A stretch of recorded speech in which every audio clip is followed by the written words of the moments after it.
It's nice to see Sanju Samson, star of India's quarter-final and semi-final victory in T20 World Cup, is from Trivandrum. World കപ്പിൽ പങ്കെടുത്ത cricket ടീമിലെ അംഗങ്ങളായിട്ടുള്ള സഹോദരങ്ങളെ, അവരുടെ മഹത്തായ പ്രകടനത്തെ, ആ പ്രകടനം കാണുന്നതിൽ എനിക്ക് അനൽപമായ സന്തോഷമുണ്ട്. ഞാൻ അവരെ എല്ലാവരെയും പ്രത്യേകം അഭിനന്ദിക്കുകയാണ്, അനുമോദിക്കുകയാണ്.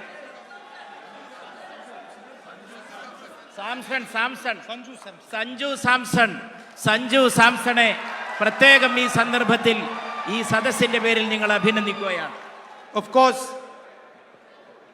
he's a well-known cricketer, so we are congratulating him, congratulating the people of Kerala. But there are millions and millions of people like him in Kerala, from Kerala, who live abroad, that make our country proud every day. Sanju സാംസണെ പ്രത്യേകമായി അഭിനന്ദിക്കുന്നതോടൊപ്പം അദ്ദേഹത്തെ പോലെയുള്ള അസംഖ്യം പേരെ, നല്ല ക്രിക്കറ്റർമാരായി നല്ല sports രംഗത്ത് ശോഭിച്ചുകൊണ്ടിരിക്കുന്ന ബഹുമാന്യരായിട്ടുള്ള നമ്മുടെ സന്താനങ്ങൾ, നാടിൻ്റെ സന്താനങ്ങൾ, സ്പോർട്സിൽ രാജ്യത്തിൻ്റെ അഭിമാനമുയർത്താൻ വേണ്ടി പ്രവർത്തിച്ചു കൊണ്ടിരിക്കുന്നവരെ എല്ലാവരെയും, ആ സ്പോർട്സ് താരങ്ങളെ എല്ലാവരെയും സഞ്ജു സാംസന്റെ പേരിൽ തന്നെ ഞാൻ പ്രത്യേകം അനുമോദിക്കുന്നു. I'm happy to come to this function which marks the culmination of the yatra that the UDF carried out. UDF നടത്തിയ വളരെ പ്രധാനപ്പെട്ട രാഷ്ട്രീയ പ്രക്ഷോഭയാത്രയുടെ സമാപനത്തിൽ ഇവിടെ വരാൻ സാധിച്ചതിൽ എനിക്കേറെ സന്തോഷമുണ്ട്. And I'm happy that it was about listening to the people of Kerala, about listening to what the people of Kerala want, how they want Kerala to move ahead. കേരളത്തെ നിരീക്ഷിക്കുന്നതിന് സമമായിരുന്നു ഈ യാത്രയെ നിരീക്ഷിക്കുന്നത്. കേരളത്തിലെ ജനങ്ങൾ എന്താഗ്രഹിക്കുന്നു, അവരുടെ സ്ഥിതിഗതികൾ എന്താണ്, നാളത്തെ കേരളത്തെക്കുറിച്ചുള്ള അവരുടെ ഭാവന എന്താണ്, അത് നിരീക്ഷിക്കുന്നതിന് ഈ യാത്ര വളരെയേറെ സഹായിച്ചു. And if we want to discuss Kerala and the future of Kerala, we have to understand that Kerala is a global idea. കേരളത്തെക്കുറിച്ച് പറയുമ്പോൾ, കേരളത്തെക്കുറിച്ച് മനസ്സിലാക്കാൻ ശ്രമിക്കുമ്പോൾ പ്രഥമവും പ്രധാനവുമായിട്ട് എനിക്ക് തോന്നുന്നത് കേരളം ഒരാഗോള ആശയമാണ് എന്നുള്ളതാണ്. It is of course a state in our beautiful country, but it is also a global concept, a global idea. നമ്മുടെ രാജ്യത്തെ മനോഹരമായ ഒരു സംസ്ഥാനമാണ് കേരളം. അതുമാത്രമല്ല, അതോടൊപ്പം വളരെ പ്രധാനപ്പെട്ട ഒരാഗോള ആശയവും ഒരാഗോള സങ്കല്പവും കൂടിയാണ് Keralam. And so it's important to start the discussion with what is going on at the global level. ആഗോളതലത്തിൽ നടക്കുന്ന ചർച്ചയെക്കുറിച്ച്, ആ ചർച്ച തുടങ്ങുന്നതിന് കേരളത്തെ തന്നെ ഒരു മാതൃകയാക്കിയാൽ തീർച്ചയായും അത് ഉചിതമായിരിക്കും. We have millions of our brothers and sisters who live in the Middle East, who send remittances back from the Middle East to India. Million കണക്കിന് പ്രവാസികളായിട്ടുള്ളവർ മധ്യപൗരസ്ത്യ ദേശത്തുണ്ട്. അവരുടെ സംഭാവനകൾ അല്പമൊന്നുമല്ല നമ്മുടെ സമ്പദ്ഘടനയെ, നമ്മുടെ രാജ്യത്തെ സമ്പന്നമാക്കിക്കൊണ്ടിരിക്കുന്നത്. They are worried about what is going to happen in the war. അവിടെ സംഭവിച്ചുകൊണ്ടിരിക്കുന്ന കാര്യത്തെക്കുറിച്ച്, മധ്യപൗരസ്ത്യ ദേശത്തെ സംഭവ വികാസങ്ങളെ സംബന്ധിച്ച് അവർ വളരെയേറെ ഉത്കണ്ഠാകുലരാണ്. In fact, it is almost impossible to predict what will happen in the war between the United States and Iran. അമേരിക്കയും ഇറാനും തമ്മിൽ നടക്കുന്ന ഈ യുദ്ധത്തിന്റെ അവസാന ഫലം, അന്തിമ ഫലം എന്തായിരിക്കുമെന്ന് പ്രവചിക്കാനോ മുൻകൂട്ടി പറയാനോ സാധിക്കാത്ത വിധം വളരെ സങ്കീർണമാണ് ഈ സാഹചര്യം. But what one can confidently say is that we are entering a new, unstable, dangerous phase on the planet. ഈ ഗ്രഹത്തിൽ, ഈ ഭൂമണ്ഡലത്തിൽ വളരെ അസ്ഥിരമായിട്ടുള്ള അനിശ്ചിതത്വം ഉളവാക്കുന്ന ഒരു ഘട്ടത്തിലേക്കാണോ നാം പ്രവേശിക്കുന്നത് എന്ന കാര്യമാണ് നമ്മെ ആശങ്കരാക്കുന്നത്. And so we have to be careful and we have to protect our strength and our people. അതുകൊണ്ട് നാം വളരെ ശ്രദ്ധയോടെ ഇരിക്കണം, നാം ജാഗരൂകരായിരിക്കണം. നമ്മുടെ രാജ്യത്തെയും നമ്മുടെ ജനങ്ങളെയും കാത്തുരക്ഷിക്കുന്നതിന് നാം ബദ്ധശ്രദ്ധരായിരിക്കണം. When a storm comes, you have to walk carefully, you have to look at what is going on, and you have to take more care than usual. ഒരു കൊടുങ്കാറ്റ് വരുമ്പോൾ നാം വളരെ ശ്രദ്ധിക്കേണ്ടി വരും. പരസ്പരം കരുതലോടുകൂടി ശ്രദ്ധയോടുകൂടി നാം ജാഗ്രതയോടെ അതിനെ നേരിടേണ്ടതായിട്ട് വരും. And most of all, you have to protect your assets and your strength. നമ്മെയും നമ്മുടെ സമ്പത്തിനെയും അത് രക്ഷിക്കുന്നതിനുള്ള ജാഗ്രതയും ശ്രദ്ധയുമാണ് ഇതുപോലുള്ളൊരു സന്ദർഭം ആവശ്യപ്പെടുന്നത്. And here I must say that the Prime Minister has let the country down. He has betrayed the country. ഇവിടെ എനിക്ക് വളരെ പ്രധാനമായിട്ട് പറയാനുള്ള കാര്യം, ഇതുപോലുള്ളൊരു സന്ദർഭത്തിൽ ഈ രാജ്യം ഭരിക്കുന്ന പ്രധാനമന്ത്രി ശ്രദ്ധ പുലർത്തുന്നില്ലെന്ന് മാത്രമല്ല, രാജ്യത്തെ വഞ്ചിച്ചു കൊണ്ടിരിക്കുന്നുവെന്നാണ് എനിക്ക് പറയാൻ. I do not use the word lightly. I am using the word precisely because I believe that the Prime Minister has betrayed the country when he signed the US deal. ഞാൻ ഈ കാര്യം ലഘുത്വത്തോടു കൂടി പറയുന്നതല്ല. ഞാൻ ഈ വാചകം വളരെ ലളിതമായിട്ട് ഈ വാക്ക് വളരെ ലളിതമായിട്ട് ഉപയോഗിക്കുന്നതല്ല. അമേരിക്കയുമായിട്ട് കരാർ ഒപ്പിട്ടപ്പോൾ പ്രധാനമന്ത്രി രാജ്യത്തെ വഞ്ചിച്ചുവെന്ന് വ്യക്തമായും സ്ഫുടമായും പറയാനാണ് ഞാൻ And the result is going to be borne by the people of our country, by our farmers, by our small and medium business owners, by our workers. ഈ കരാർ നമ്മുടെ രാജ്യത്തെ ജനങ്ങളെ വളരെ ഹാനികരമായി ബാധിക്കുമെന്ന കാര്യം തീർച്ചയാണ്. നമ്മുടെ കർഷകരെ, നമ്മുടെ ചെറുകിട കച്ചവടക്കാരെ, നമ്മുടെ സമൂഹത്തെ ഒന്നടങ്കം നമ്മുടെ ജനങ്ങളെ വളരെ ഹാനികരമായി ബാധിക്കുന്ന ഒരു കരാറിലാണ് രാജ്യം ഭരിക്കുന്നവർ ഒപ്പിട്ടിട്ടുള്ളത്. No Prime Minister before him has opened agriculture to American agriculture. ഇതിനു മുമ്പ് ഒരു പ്രധാനമന്ത്രിയും രാജ്യത്തിന്റെ കാർഷിക രംഗം ഒരു വിദേശ രാജ്യത്തിന് വേണ്ടി തുറന്നു കൊടുത്തിട്ടില്ല. Large American mechanized firms are going to compete with small Indian labor intensive farms. വളരെ വലിയ സാങ്കേതിക വൈദഗ്ധ്യമുള്ള സ്ഥാപനങ്ങൾ ഇന്ത്യയിലെ കർഷകരുമായിട്ട് മത്സരിക്കുന്ന ഒരു സാഹചര്യമാണ് പുറത്തു നിന്നും വരുന്ന ഈ പുതിയ ആളുകളുടെ ആഗമനത്തോടുകൂടി, കരാറിലൂടെ തുറന്നു കൊടുത്തിട്ടുള്ളവരുടെ ആഗമനത്തോടുകൂടി. The result is going to be devastation in our agricultural sector, devastation for our cotton farmers, our corn farmers, our dal farmers, our fruit farmers. നമ്മുടെ ഭക്ഷ്യവിഭവങ്ങൾ, നമ്മുടെ ധാന്യങ്ങൾ, നമ്മുടെ പയർവർഗ്ഗങ്ങൾ അതെല്ലാം കൃഷി ചെയ്തുകൊണ്ടിരിക്കുന്ന കർഷകരെ തകർക്കുന്നതാണ്. ആ കാർഷിക മേഖലകളെ മുഴുവൻ തകർക്കുന്ന രീതിയിലാണ് ഈ അമേരിക്കയുമായുള്ള കരാർ ചെന്ന് അവസാനിക്കുക. And our soya farmers, soybean. അതുപോലെ നമ്മുടെ സോയാബീൻ, ഈ മേഖലകളിലെല്ലാം നടക്കുന്ന കൃഷിയെ തകർക്കുന്നതായിരിക്കും ഈ കരാർ. The second thing the Prime Minister has signed away is our energy security. Energy security. ഊർജ സുരക്ഷ ആ പ്രധാനപ്പെട്ട മേഖലയാണ്, വളരെ സങ്കീർണമായിട്ടുള്ള പ്രധാനപ്പെട്ട മേഖലയാണ് ഇതിലൂടെ പ്രധാനമന്ത്രി വിദേശ ശക്തികൾക്ക് വേണ്ടി തുറന്നു കൊടുത്തിട്ടുള്ളത്. Imagine that the Prime Minister of India has committed to President Trump that India will only buy oil from who America wants it to buy oil. America പറയുന്നവർക്കും അവർ ഇഷ്ടപ്പെടുന്നവർക്കും ഏത് രാജ്യമാണോ അവിടെ നിന്ന് മാത്രമേ എണ്ണ വാങ്ങൂ എന്ന് ഇന്ത്യയുടെ പ്രധാനമന്ത്രി അമേരിക്കയുമായി പറഞ്ഞുറപ്പിച്ചിട്ടുണ്ടോ എന്ന രംഗം ഒന്ന് ഭാവനയിൽ സങ്കല്പിച്ചു. Imagine that a country as powerful as ours has to take permission from the United States if it wants to buy oil from Russia. റഷ്യയിൽ നിന്ന് ഓയിൽ വാങ്ങാൻ വേണ്ടി അമേരിക്കയുടെ സമ്മതത്തിന് വേണ്ടി ഇന്ത്യ കാത്തു നിൽക്കേണ്ടി വരുന്ന ഒരു സാഹചര്യം വരുമോ എന്നൊന്ന് സങ്കല്പിച്ചു നോക്കൂ. The third thing that President Trump has extracted from the Prime Minister is Indian data.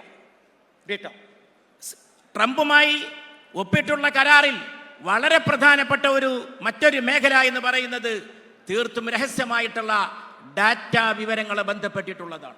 The most valuable asset that India has is the data that we produce. ഇന്ത്യയുടെ ഏറ്റവും വിലപ്പെട്ട സമ്പത്ത് എന്ന് പറയുന്നത് അത് ഉൽപ്പാദിപ്പിക്കുന്ന ഡാറ്റയാണ്, ഡാറ്റയുമായി സംബന്ധിച്ചിട്ടുള്ള വിവരശേഖരമാണ്. Any talk about AI has to be based on data.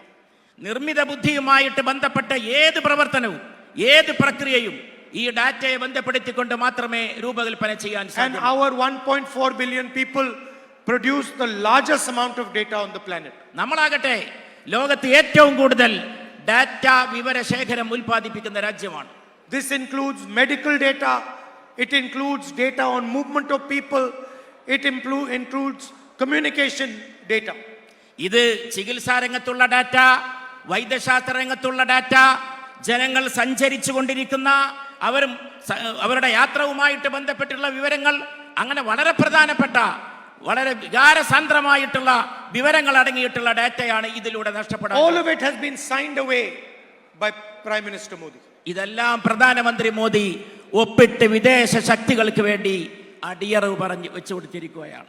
And the final thing he has done, he has promised President Trump that we will buy billions of dollars of imports from the United States. 9 lakh crore imports from the United States every year. 9 lakh crore ഓരോ വർഷവും അമേരിക്കയിൽ നിന്ന് അത് വിലമതിക്കുന്ന സാധനങ്ങൾ വാങ്ങുമെന്നതാണ് ഈ കരാറിൽ ട്രംപുമായി ഒപ്പിട്ടിട്ടുള്ള മറ്റൊരു പ്രധാനപ്പെട്ട വ്യവസ്ഥ. I am pretty certain that no Indian Prime Minister would do this under natural circumstances. ഒരു പ്രധാനമന്ത്രിയും രാജ്യത്തിന്റെ പരമാധികാരത്തിൽ വിശ്വസിക്കുന്ന ഈ രാജ്യം ഭരിച്ചിട്ടുള്ള ഒരു പ്രധാനമന്ത്രിയും ചെയ്യാൻ ധൈര്യപ്പെടാത്ത കാര്യമാണ് ഇതിലൂടെ പ്രധാനമന്ത്രി. I am confident that Narendra Modi would not sell the Indian farmer Indian data under normal circumstances. വളരെ പ്രധാനപ്പെട്ട സാഹചര്യങ്ങൾ ഇതിലൂടെ ഉരുത്തിരിയുന്നു മാത്രമല്ല, ഇതിലൂടെ രാജ്യത്തെ കർഷക സംവിധാനത്തെ, രാജ്യത്തെ വിവരശേഖരത്തെ പ്രധാനമന്ത്രി വിൽക്കുകയാണ് ചെയ്തത് എന്നിവിടെ ഉന്നയിക്കുവാൻ ഞാൻ ആഗ്രഹിക്കുകയാണ്. The only reason the Prime Minister has done this deal is because the Prime Minister of India has been compromised.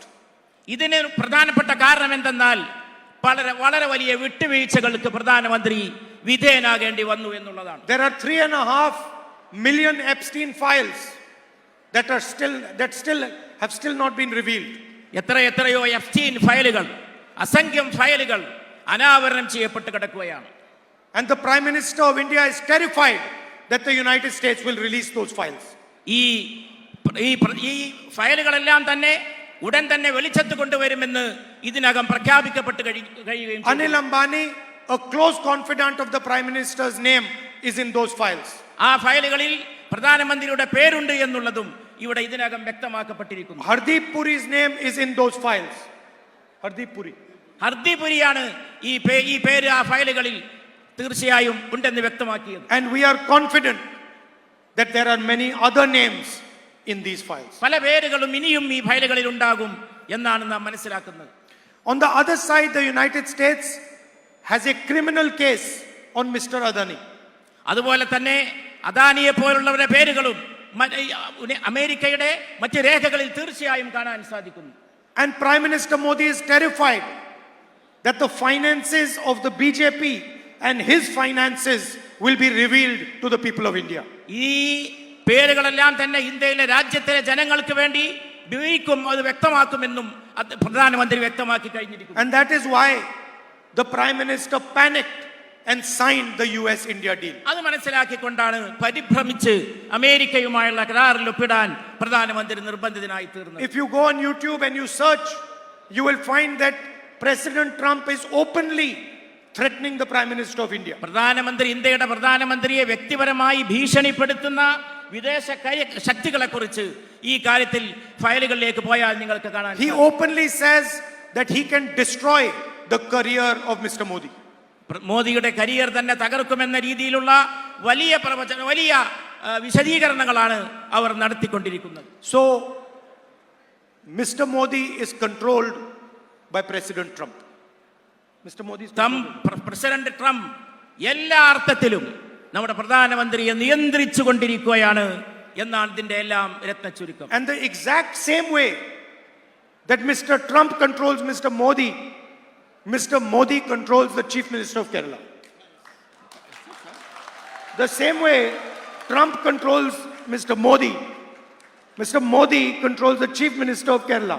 എങ്ങനെയാണോ ഈ ട്രംപ് മോദിയെ നിയന്ത്രിച്ചു കൊണ്ടിരിക്കുന്നത് അതേ പ്രകാരമാണ് പ്രധാനമന്ത്രി കേരളത്തിന്റെ മുഖ്യമന്ത്രിയെയും. Everybody knows this.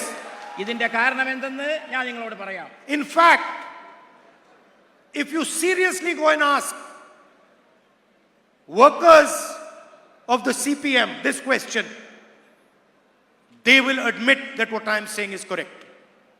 കേരളത്തിലെ പാർട്ടി പ്രവർത്തകരോട്, കേരളത്തിലെ തൊഴിലാളികളോട്, അവരുടെ പ്രശ്നങ്ങളോട് ഈ ഗവൺമെന്റ് സ്വീകരിച്ചു കൊണ്ടിരിക്കുന്ന സമീപനം എന്താണ് എന്നുള്ളത് മനസ്സിലാക്കാൻ ശ്രമിച്ചാൽ തന്നെ ഈ കാര്യം നമുക്ക് വ്യക്തമായിട്ട് ഗ്രഹിക്കാൻ കഴിയും. I want to understand why the CBI and the ED take action against opposition politicians but do not take action against the Chief Minister of Kerala or the politicians of Kerala. കൂട്ടരും കേന്ദ്ര ഗവൺമെന്റിന്റെ ഏജൻസികൾ ഇവിടുത്തെ UDFന്റെ നേതാക്കന്മാർക്കും പ്രവർത്തകന്മാർക്കുമെതിരെ നീങ്ങുമ്പോൾ എന്തുകൊണ്ടാണ് മുഖ്യമന്ത്രിക്കും കൂട്ടർക്കുമെതിരെ നീങ്ങാൻ അവർ മുന്നോട്ട് വരാത്തത് എന്നുള്ളതും ഈ അവസരത്തിൽ I've got 36 cases on me. I've got 36 cases on me. 36 cases. 36 കേസാണ് അദ്ദേഹത്തിനെതിരെ ഇവിടെ രംഗത്തുള്ളത്. 36 കേസാണ് ഈ രാജ്യത്ത് എനിക്കെതിരെ ഇതിനകം അവരെടുത്തിട്ടുള്ളത്. I have been interrogated by the ED for 55 hours continuously. 55 മണിക്കൂർ ദീർഘമായ സമയം എന്നെ ഇരുത്തി വിചാരണ ചെയ്യാനും ഈ ED തയ്യാറായിട്ടുണ്ട്. Why has the ED taken no action on the Chief Minister of Kerala and his family? എന്തുകൊണ്ടാണ് ED മുഖ്യമന്ത്രിക്കും കുടുംബത്തിനുമെതിരെ അനങ്ങാപ്പാറ നയത്തോടെ ഒരു നടപടിയും എടുക്കാതെ ഇരിക്കുന്നത്? And the reason is that they are working together. കാരണം വളരെ വ്യക്തമാണ്, അവർ ഒന്നിച്ച് ചേർന്നുകൊണ്ടാണ് പ്രവർത്തിച്ചു കൊണ്ടിരിക്കുന്നത് എന്നുള്ളതാണ് കാരണം. In fact, in Kerala, it is not the CPM and the BJP. കേരളത്തെ സംബന്ധിച്ച് പ്രശ്നം CPI BJP എന്നതല്ല, It is the CJP. അത് CJP എന്നുള്ളതാണ്. അവർ കൂട്ടുചേർന്നുകൊണ്ടുള്ള പരസ്പരം കൈകോർത്ത് പിടിച്ചുകൊണ്ടുള്ള Everybody knows that they are partners. അവർക്ക് എല്ലാവർക്കും അറിയാം അവർ ഘടകകക്ഷികളെ പോലെയാണ്. And everybody knows that they are working together in Kerala to defeat the UDF. അവരെല്ലാവരും പരസ്പരം സഹകരിച്ച് അവർ രണ്ടു കൂട്ടരും UDFനെ തോൽപ്പിക്കുന്നതിന് വേണ്ടി ഒറ്റക്കെട്ടായി കൈകോർത്ത് പിടിച്ചുവെന്ന കാര്യവും എല്ലാവർക്കും അറിവുള്ളതാണ്. I also want to ask my friends, workers in the left front, a question. LDF ഇടതുപക്ഷത്തുള്ള പ്രവർത്തകരോട്, അതുപോലെ അവരോട് ഞാൻ തീർച്ചയായും ഒരു ചോദ്യം അവരുടെ മുമ്പാകെ ഉന്നയിക്കാൻ ആഗ്രഹിക്കുന്നു. You call yourself a communist government. നിങ്ങൾ നിങ്ങളുടെ ഗവൺമെന്റിനെ ഒരു കമ്മ്യൂണിസ്റ്റ് ഗവൺമെന്റ് എന്നാണ് വിളിക്കുന്നത്. Please tell me what is communist about your government in Kerala today? ഈ കേരളത്തിലെ ഗവൺമെന്റിന് എന്ത് കമ്മ്യൂണിസ്റ്റ് സ്വഭാവമാണുള്ളത് എന്ന് എനിക്കൊന്ന് പറഞ്ഞു തരുമോ എന്ന് ഞാൻ അവരോട് ചോദിച്ചു. This is the most corporatist government that Kerala has ever seen. ഇത് ഏറ്റവും വലിയ കമ്മ്യൂണിസ്റ്റ് വിരുദ്ധവും ഏറ്റവും മുതലാളിത്തപരവുമായിട്ടുള്ള ഒരു സർക്കാരാണ് ഇന്ന് Keralam ഭരിച്ചുകൊണ്ടിരിക്കുന്നത്. It is against the interests of the workers. It is against the interest of small business. It is against the interest of the farmers. And it is for the interest of the biggest businessmen. ഇത് വലിയ വലിയ വൻ കുത്തകകളെ പ്രോത്സാഹിപ്പിക്കുകയല്ലാതെ ഈ കേരളം ഭരിക്കുന്ന government തൊഴിലാളി വിരുദ്ധമാണ്, കർഷക വിരുദ്ധമാണ്, ചെറുകിട കർഷകർക്കെതിരാണ്. ഇവിടുത്തെ ജനങ്ങളുടെ ഒരു താല്പര്യവും സംരക്ഷിക്കാതെ ഏതാനും കുത്തകകളെ മാത്രമാണ് അവർ വളർത്തുന്നത്. In fact, I have a suggestion for them. ഞാൻ യഥാർത്ഥത്തിൽ എനിക്ക് അവരുടെ മുമ്പാകെ ഒരു നിർദ്ദേശം വെക്കാനുണ്ട്. Your name is Communist Party of India. നിങ്ങളുടെ പേര് കമ്മ്യൂണിസ്റ്റ് പാർട്ടി ഓഫ് ഇന്ത്യ എന്നാണ്. Change it to Corporatist Party of India. Comprehends party of India എന്ന് നിങ്ങളുടെ പേര് മാറ്റാൻ നിങ്ങൾ തയ്യാറാകണമെന്നാണ്. At least stand for what you say you are. പറയുന്നതിന് വേണ്ടി പുറത്തു വന്ന് ആ നിലപാട് വ്യക്തമാക്കി പ്രവർത്തനത്തിൽ മുന്നോട്ടിറങ്ങി ആ വാക്ക് പോലെ പ്രവൃത്തിയിലും നിലകൊള്ളാനെങ്കിലും നിങ്ങൾ തയ്യാറാകണം.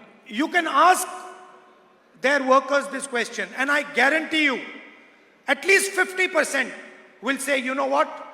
What Rahul Gandhi has said is true. We are no longer the Communist Party of Kerala. We are the corporate party of Kerala. ഞങ്ങൾ ഈ ചോദ്യം നിങ്ങളുടെ ഇടതുപക്ഷ മുന്നണിയിലെ പ്രവർത്തകരോട് ചോദിച്ചാൽ അവരിൽ 50% പേരെങ്കിലും സമ്മതിക്കും നിങ്ങൾ പറഞ്ഞത് ശരിയാണ്, രാഹുൽ ഗാന്ധി പറഞ്ഞത് ശരിയാണ് എന്ന്. അവരിൽ 50% പേരും സമ്മതിക്കുക മാത്രമല്ല അവരുടെ പാർട്ടി അവരുടെ ആദർശത്തെ ഉൾക്കൊള്ളുന്നില്ല എന്ന് പരസ്യമായി സമ്മതിക്കും. The other question I would like to ask is one of the holiest places in Kerala, the Sabrimala temple.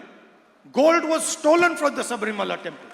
ഈ കേരളത്തെ സംബന്ധിച്ച് ഇവിടുത്തെ ഏറ്റവും പവിത്രമായ സ്ഥലങ്ങളിൽ ഒന്നാണ് ശബരിമല. അവിടുത്തെ സ്വർണം മോഷ്ടിക്കപ്പെട്ടു എന്നതും വളരെ വ്യക്തമാണ്. Multiple leaders of the CPM were jailed. എത്രയോ CPM-ന്റെ നേതാക്കന്മാർ ജയിലിൽ അടക്കപ്പെട്ടു ഇതിന്റെ പേരിൽ. And the investigation was stopped from reaching the top. വളരെ മുകളിൽ നിന്ന് തന്നെ ആജ്ഞ നൽകിക്കൊണ്ട് ഓർഡർ ഇറക്കിക്കൊണ്ട് അവർക്ക് നേരെയുള്ള സകല അന്വേഷണവും സ്തംഭിപ്പിക്കുകയും മരവിപ്പിക്കുകയും ചെയ്തു. Don't worry, we will take strict action against the people who have dishonored Sabrimala. പക്ഷേ എന്റെ പ്രിയപ്പെട്ട സഹോദരങ്ങളെ, നിങ്ങൾ ഉത്കണ്ഠപ്പെടേണ്ടതില്ല. അവിടുത്തെ സ്വർണം കട്ടവർക്കെതിരെ ശക്തമായ നിലപാട് കേരളത്തിലെ ജനങ്ങൾക്ക് വേണ്ടി ഒരു ദിവസം നാം എടുക്കുക തന്നെ ചെയ്യും എന്നാണ് എനിക്ക് പറയാനുള്ളത്. I was just speaking to the leaders who took part in the yatra. യാത്രയിൽ പങ്കെടുത്ത നേതാക്കളോട് ഞാൻ അല്പം മുമ്പ് സംസാരിക്കുകയായിരുന്നു. And I said it is a listening yatra. It was a yatra that listened to people. ജനങ്ങളെ ശ്രദ്ധിക്കുന്ന ഒരു യാത്രയാണത് എന്ന് അവർ എന്നോട് പറഞ്ഞു. And everybody understands that the LDF government has created a massive unemployment problem in Kerala. കേരളത്തെ സംബന്ധിച്ച് വളരെ വിപുലമായിട്ടുള്ള വ്യാപകമായ തൊഴിലില്ലായ്മ ഇടതുപക്ഷ ഗവൺമെന്റ് സ്വീകരിച്ചു എന്നുള്ളതും വളരെ വ്യക്തമാണ്. Modi has destroyed the employment system in India and CPM has destroyed the employment system in Kerala. Modi ഇന്ത്യയുടെ തൊഴിൽ മേഖല തകർത്തു, തൊഴിലില്ലായ്മ രൂക്ഷമാക്കി. CPM കേരളത്തിന്റെ തൊഴിൽ മേഖല തകർത്തു, ഇവിടെ തൊഴിലില്ലായ്മ വ്യാപകമാക്കി. And we are going to take full action on reigniting employment in Kerala. നാം ഈ കാര്യത്തിൽ ചെറുപ്പക്കാർക്ക് തൊഴിൽ കൊടുക്കുന്നതിന് വേണ്ടി കർക്കശമായ കൃത്യമായ പ്രവർത്തനങ്ങളും നടപടികളും എടുക്കുമെന്ന് we will support small and medium businesses and once again bring employment back to Kerala. നാം വീണ്ടും ചെറുപ്പക്കാരെ സാങ്കേതിക രംഗത്ത് പുതിയ ഉണർവ് ഉണ്ടാക്കിക്കൊണ്ട് പുതിയ തൊഴിലുകൾ ഉൽപ്പാദിപ്പിച്ചുകൊണ്ട് യുവാക്കൾക്ക് വിപുലമായി തൊഴിൽദാന പദ്ധതികൾ നാം ആവിഷ്കരിക്കും.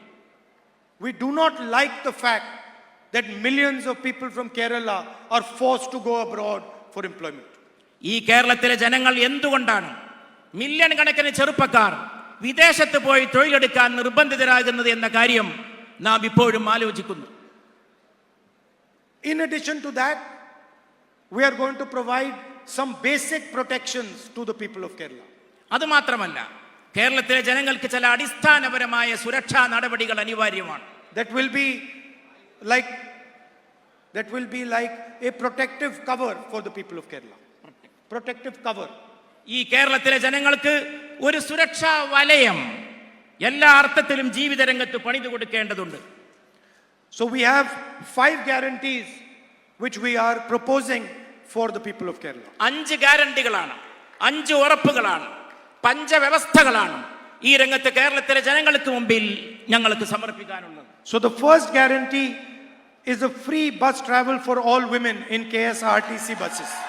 ആദ്യത്തെ ഗ്യാരണ്ടി കേരളത്തിലെ KSRTC വാഹനങ്ങളിൽ സ്വതന്ത്രമായി സഞ്ചരിക്കാൻ ആവശ്യമായിട്ടുള്ള സൗകര്യം തീർത്തും സൗജന്യമായ നിരക്കിൽ സ്ത്രീകൾക്ക് ഏർപ്പെടുത്തി കൊടുക്കുക എന്നുള്ളതാണ്. 1,000 rupees a month financial assistance to college going girl students. മാസാന്തം 1000 രൂപ കോളേജിൽ പോകുന്ന പെൺകുട്ടികൾക്ക് പ്രത്യേകമായിട്ട് നൽകാൻ തയ്യാറാവുക എന്നുള്ളതാണ്. Welfare pensions increased to 3,000 rupees a month. ക്ഷേമ പെൻഷൻ മാസാന്തം 3000 രൂപയാക്കി വർദ്ധിപ്പിക്കുക എന്നുള്ളതാണ്. The Congress government in Rajasthan came up with a fantastic healthcare, health insurance scheme. രാജസ്ഥാനിലെ ഗവൺമെന്റ് വളരെ സമഗ്രമായിട്ടുള്ള വ്യവസ്ഥാപിതമായിട്ടുള്ള ആരോഗ്യ ഇൻഷുറൻസ് പദ്ധതികൾ ആവിഷ്കരിച്ച് It നടപ്പിലാക്കി. was praised all over the world. അത് ലോകത്ത് മുഴുവനും പ്രശംസിക്കപ്പെട്ടു. And one of our greatest leaders was Omen Chandy ji. നമ്മുടെ മഹാന്മാരായ നേതാക്കളിൽ പെടുന്ന വ്യക്തിത്വമാണ് Shri ഉമ്മൻചാണ്ടിജി. So we are going to name the new health insurance scheme for Kerala after Omen Chandy ji. ഉമ്മൻചാണ്ടിയുടെ കാലശേഷം കേരളത്തിലെ ആ ഇൻഷുറൻസ് സംഭവത്തിന് അതിന് തകർച്ച സംഭവിച്ചിട്ടുണ്ട്. And that is going to provide 25 lakh rupees of insurance for every household. ഓരോ വീടിനും ഓരോ കുടുംബത്തിനും 25 ലക്ഷം വരെയുള്ള ഹെൽത്ത് ഇൻഷുറൻസ് പദ്ധതി ആവിഷ്കരിക്കുമെന്ന് ഞാൻ ഇവിടെ പ്രഖ്യാപിക്കുകയാണ്. Up to 5 lakh interest-free loans for youngsters who want to start their businesses. അതിൽ 5 ലക്ഷം വരെയുള്ളവർക്ക് അതിൽ 5 ലക്ഷം വരെ ചെറുപ്പക്കാർക്ക് പുതിയ ബിസിനസ് തുടങ്ങാൻ ആഗ്രഹിക്കുന്ന ചെറുപ്പക്കാർക്ക് സൗജന്യമായി കടം ഫ്രീ ലോൺ നൽകുന്നതിനായിരിക്കും ഉപയോഗപ്പെടുത്തുക. And a dedicated ministry for senior citizens welfare. മുതിർന്ന പൗരന്മാർക്ക് വേണ്ടി അവർക്ക് സേവനത്തിന് വേണ്ടി അർപ്പിക്കപ്പെട്ട ഒരു പ്രത്യേക മന്ത്രാലയം പ്രായം ചെന്നവർക്ക് വേണ്ടി തുടങ്ങാൻ നാം തയ്യാറാകും. You know, today I had a talk with some technology experts. ഇന്ന് ചില സാങ്കേതിക വിദഗ്ധരുമായിട്ട് സംഭാഷണം നടത്താൻ എനിക്ക് അവസരമുണ്ടായി. And we discussed the future of Kerala with regards to technology, with regards to data. ഡാറ്റയുമായി ബന്ധപ്പെട്ട് സാങ്കേതിക വിദ്യകളുമായി ബന്ധപ്പെട്ട് കേരളത്തിന്റെ ഭാവിയെക്കുറിച്ച് അവരോട് വളരെ ഗൗരവത്തിൽ ചർച്ച നടത്താൻ സാധിച്ചു. And one of the questions I was asked in that conversation was, when are we going to see that freebies are not given to people in politics anymore? That freebies. ഫ്രീബീസ് എന്നാണ് നിങ്ങൾ ഉൽപ്പാദിപ്പിക്കാനും പ്രദാനം ചെയ്യാനും പോകുന്നത് എന്ന ചോദ്യമാണ് പ്രധാനമായിട്ട് ഞാൻ ഇവിടെ ഉന്നയിക്കുകയുണ്ടായി. And my answer to the question was that freebies are actually given to Adani and Ambani. ഞാൻ അങ്ങനെ ഒരു ചോദ്യം ഉന്നയിക്കാനുണ്ടായ കാരണം ഈ ഫ്രീബീസ് എപ്പോഴും നൽകപ്പെടുന്നത് അദാനിക്കും കൂട്ടർക്കും മാത്രമാണ് ഈ രാജ്യത്ത്. Lakhs of crores of their loans are forgiven. കോടിക്കണക്കിന് വരുന്ന അവരുടെ കടങ്ങളാണ് എഴുതി തള്ളിയിട്ടുള്ളത്. They are given huge tracts of land for free. അവർക്ക് ഫ്രീ ആയിട്ട് ഏക്കർ കണക്കിന് ഭൂമി വിട്ടുകൊടുത്തിരിക്കുകയാണ്. So it is absolutely correct for us to provide protection to the poorest people of our state. അതുകൊണ്ട് ഈ രംഗത്ത് പ്രവർത്തിക്കുന്നവർക്ക് സുരക്ഷ നൽകുക എന്നുള്ളത് നമ്മെ സംബന്ധിച്ച് വളരെ പ്രധാനപ്പെട്ട കാര്യമാണ്. And we are proud that we are providing this protection to the people of Kerala. ഇതിലൂടെ കേരളത്തിലെ ജനങ്ങൾക്ക് വലിയ സുരക്ഷ പ്രദാനം ചെയ്യാൻ സാധിക്കുമെന്ന് നാം തീർച്ചയായും പ്രത്യാശിക്കുന്നു. Finally, I'd like to end with a little bit of political advice. അവസാനം എനിക്കല്പം രാഷ്ട്രീയ ഉപദേശവും നിങ്ങളുടെ മുമ്പാകെ വെക്കാം. And this is not coming from me, but this is coming from the people of Kerala. ഇത് എൻ്റെ ഉള്ളിൽ നിന്ന് വരുന്നതല്ല, കേരളത്തിലെ ജനങ്ങളുടെ മനസ്സിൽ നിന്ന് വരുന്നതാണ്. And it is advice to the leadership of the UDF. അത് മുമ്പിലിരിക്കുന്ന നിങ്ങളോടല്ല, വേദിയിലുള്ള നേതാക്കളോടാണ്, UDFന്റെ നേതാക്കളോടാണ് എനിക്ക് നടത്താൻ. Not from me, but from the people of Kerala. എൻ്റെ ഭാഗത്ത് നിന്നല്ല, കേരളത്തിലെ ജനങ്ങളുടെ ഭാഗത്ത് നിന്നാണ് ആ നിർദ്ദേശവും ഉപദേശവും. So don't get angry with me, I am the messenger only. അതുകൊണ്ട് എന്നോട് ദേഷ്യം പിടിക്കരുത്, ഞാൻ ജനങ്ങളുടെ അഭിപ്രായം നിങ്ങൾക്ക് എത്തിച്ചു നൽകുന്ന ഒരു ദൂതൻ മാത്രമാണ്. See, there are many beautiful dances in Kerala. Dances. കേരളത്തിൽ വളരെ സുന്ദരമായിട്ടുള്ള നർത്തകരുണ്ട്. മോഹിനിയാട്ടം, ഒരുപാട് നൃത്തരൂപങ്ങളുള്ള കല കൊണ്ട് വളരെ സമ്പന്നമായിട്ടുള്ള പ്രദേശമാണ് Keralam. Some dances are individual dances. ചില നൃത്തങ്ങൾ വ്യക്തിഗത നൃത്തങ്ങളാണ്. where suddenly one dancer comes in the middle and starts to dance. ഒരാൾ മുന്നോട്ട് വന്നുകൊണ്ട് ഒറ്റക്ക് നൃത്തം ചെയ്യാൻ തുടങ്ങും, അത് ആളുകളെ ആകർഷിക്കും. Like in Mohiniyattam, one person dances. Mohiniyattam നോക്കൂ, ഒറ്റ വ്യക്തിയാണ് വേദിയിൽ വരുന്നത്, ആ ഒറ്റ വ്യക്തി നൃത്തം ചെയ്യുന്നു. And then there are also group dances where everybody dances together. അതോടൊപ്പം സംഘനൃത്തങ്ങളുമുണ്ട്. ആ സംഘനൃത്തങ്ങളിൽ ഒരുപാട് പേർ ഒന്നിച്ചു ചേർന്ന് നൃത്തം വെക്കുന്നതാണ് നാം കാണാറുള്ളത്. Now, when a group dance is taking place, suddenly if one person starts to dance, it looks ridiculous. അങ്ങനെ ഒരു സംഘനൃത്തം നടക്കുമ്പോൾ ചിലപ്പോൾ എവിടെയെങ്കിലും ഒരാൾ വന്ന് ഒറ്റക്കൊരു നൃത്തം നടത്തി മറ്റുള്ളവരുടെ ആകർഷണം നേടാൻ ശ്രമിക്കാറുണ്ട്. So the advice from the people of Kerala to the UDF leaders is dance together. അതുകൊണ്ട് കേരളത്തിലെ UDF നേതാക്കളോട് എനിക്ക് നൽകാനുള്ള ഉപദേശം, കേരളത്തിലെ ജനങ്ങൾക്ക് വേണ്ടി നൽകാനുള്ള ഉപദേശം, ഒന്നിച്ചു ചേർന്ന് കൂട്ടമായി ഒരു സംഘനൃത്തമായി മാറൂ. And they are already saying, if the UDF dances together harmoniously, we are going to make you the government of Kerala. They already saying it. ജനങ്ങൾ ഒരു കാര്യവും കൂടി അതിന്റെ കൂടെ ചേർത്ത് പറയുന്നുണ്ട്. UDF നേതാക്കന്മാർ ഒന്നിച്ചു ചേർന്ന് കൈകോർത്ത് പിടിച്ച് ഒരു സംഘനൃത്തം സമ്മാനിച്ചാൽ ഞങ്ങൾ നിങ്ങളെ അധികാരത്തിൽ എത്തിക്കാമെന്നും കേരളത്തിലെ ജനങ്ങൾ ഉദ്ഘോഷിക്കുന്നത് ഞാൻ കേൾക്കുന്നു. So that was little bit of political advice. I apologize if it was out of place. അതാണ് എൻ്റെ രാഷ്ട്രീയ ഉപദേശം.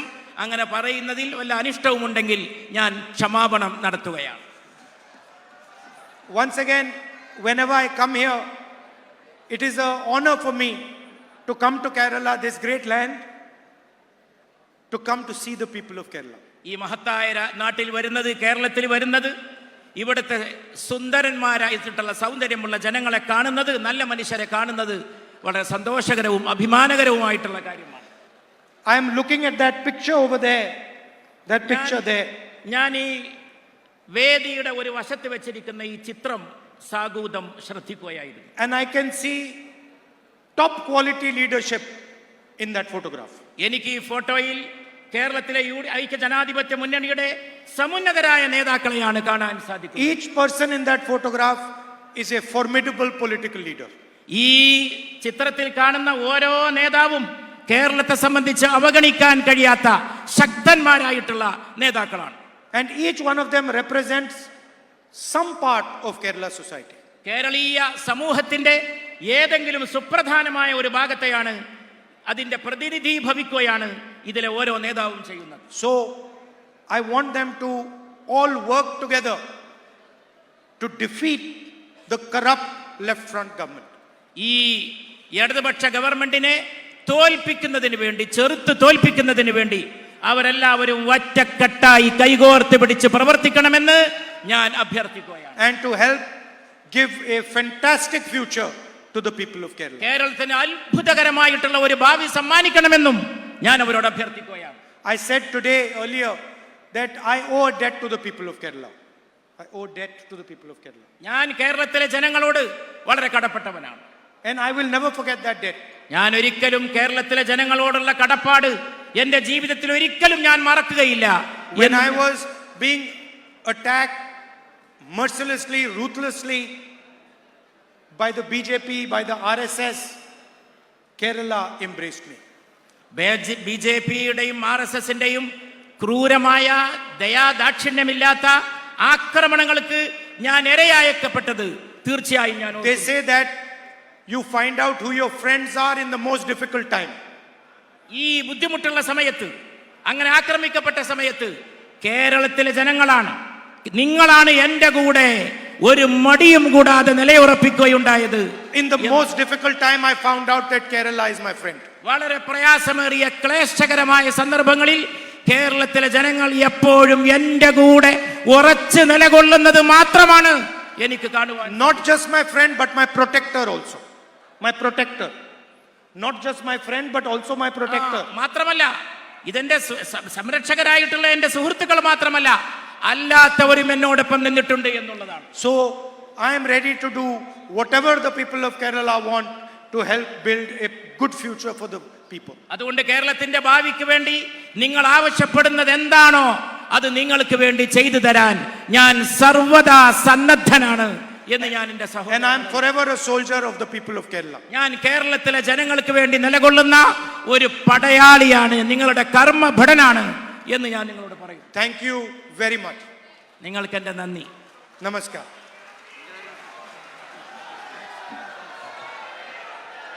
നന്ദി പ്രകാശനത്തിനായി UDF ജില്ലാ ചെയർമാൻ അഡ്വക്കേറ്റ് PK വേണുഗോപാലിനെ ക്ഷണിക്കുന്നു. ആദരണീയനായ പ്രതിപക്ഷ നേതാവ്, ലോക്സഭാ പ്രതിപക്ഷ നേതാവ് ശ്രീ രാഹുൽ ഗാന്ധി, പ്രിയങ്കരനായ AICC general secretary Shri KC Venugopal, ഈ കഴിഞ്ഞ ഒരു മാസം കേരളത്തിലൂടെ ജൈത്രയാത്ര നടത്തിയ ശ്രീ VD സതീശൻ, ഈ വേദിയിലുള്ള ബഹുമാന്യരായ നേതാക്കന്മാരെ, ഒരു സംഘ നൃത്തത്തിൻ്റെ ചുവടുവയ്പ് നമ്മൾ ആരംഭിക്കുകയാണ്.